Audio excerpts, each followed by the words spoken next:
kenikmatan saya temukan ketika saya membuka kitab Nihayatul Alam karya Profesor Dr. Muhammad bin Abdurrahman Al-Arifi, dan juga di dalam kitab yang sama An-Nihayah fi Fitan wal Malahim, saya menemukan ada hadis Rasulullah SAW. Hadis ini berbicara tentang indikasi bahwa Imam Mahdi yang dijanjikan Allah melalui lisan Rasulullah akan datang sebagai pemimpin umat Islam di akhir zaman ketika khilafah tegak di muka bumi ini. Itu diberitakan oleh Rasulullah dengan ciri-cirinya seperti ini. Pertama, Rasulullah SAW bersabda, "Ubashirukum bil mahdi yakhruju fi akhiri ummati." Aku berikan kabar gembira kepada kalian tentang Al-Mahdi yang akan keluar dari akhir fase umatku di akhir zaman. Ya, cirinya apa? Inda ikhtilafi minan nas wa zalazila. Itu ketika umat manusia berselisih, umat manusia bertentang dan berperang, serta ketika gempa bumi di mana-mana. Jadi kalau umat manusia sudah berselisih dan berperang dan gempa bumi di mana-mana, itu pertanda Imam Mahdi akan muncul. Sudahkah manusia berselisih hari ini? Sudahkah peperangan terjadi di mana-mana? Sudahkah gempa bumi terjadi di mana-mana? Berarti sebentar lagi ya Imam Mahdi datang. Sudah siap menyambut beliau? Yang kedua, indikator kedatangan Imam Mahdi adalah Rasulullah bersabda, "Yaktatilu salasatun inda kangsikum." Akan berperang 3 orang laki-laki di sisi pembenaran kalian. Pembenaran kalian ini maksudnya Ka'bah. Jadi akan ada 3 laki-laki di tanah Arab yang mereka berperang berebut kekuasaan. Kulluhum ibnu khalifatin, 3-tiganya putra raja, putra mahkota. Khalifah di sana bermakna mulkan. 3-tiganya putra raja. Jadi kalau ada 3 putra raja berebut kekuasaan di sekitar Ka'bah, itu pertanda Imam Mahdi akan muncul.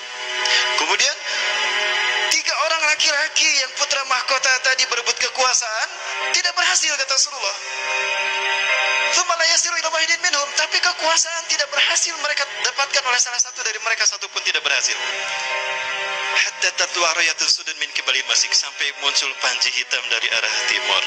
Rasulullah berada di mana? Di Madinah. Madinah timur tengah. Rasulullah mengarahkan telunjuknya ke arah timur. Yang dimaksud Rasulullah timur itu mana? Saya yakin Indonesia.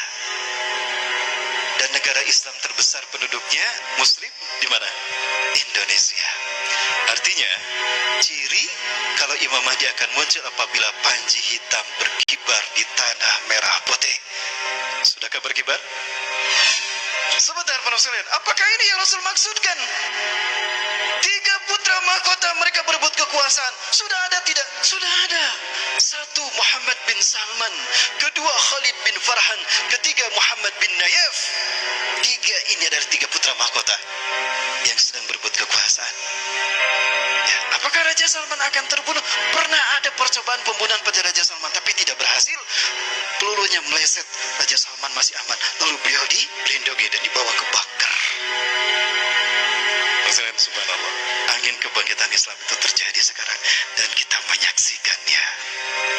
Apakah ini isyarat kalau kebangkitan Islam yang disebutkan Rasulullah dengan panji hitamnya itu Indonesia? Mudah-mudahan iya. Inilah seperti yang dikatakan oleh Profesor Dr. Abu Bakar Al-Awawidah. Maaf, Dr. Abu Bakar Al-Awawidah. Beliau adalah Ketua Rabitah Ulama Palestina. Ketika tahun 2016 beliau ceramah di Masjid Jogokarya, bagaimana pendapat Dr. Abu Bakar Al-Awawidah tentang hadis Rasulullah yang menyebutkan merah dan putih? Mohon maaf saya sebutkan lagi untuk menyemangati ya para sekalian. Saya tidak akan pernah bosan mengingatkan antum sekalian bahwa Rasulullah pernah menyebutkan merah putih dalam hadisnya. Betul? Seperti apa hadisnya? Baik, saya bacakan hadisnya. Ini ada dalam Sahih Muslim, Kitabul Fadail, bab fadlu Nabi SAW an syaidil khadaik. Ya, Rasulullah SAW bersabda, "Inna Rabbi zawaliyal arda." Sesungguhnya Tuhanku melipatkan bumi ini untukku. Hatta ra'aitu masyariqaha wa magharibaha, sehingga aku melihat kekayaannya terbentang dari timur sampai ke barat. Wa atanikal al-kanzain, dan Allah memupusakakan kepadaku 2 pusaka. Allah memberikan kepadaku 2 pusaka, al-ahmar wal abyada, pusaka merah dan pusaka putih.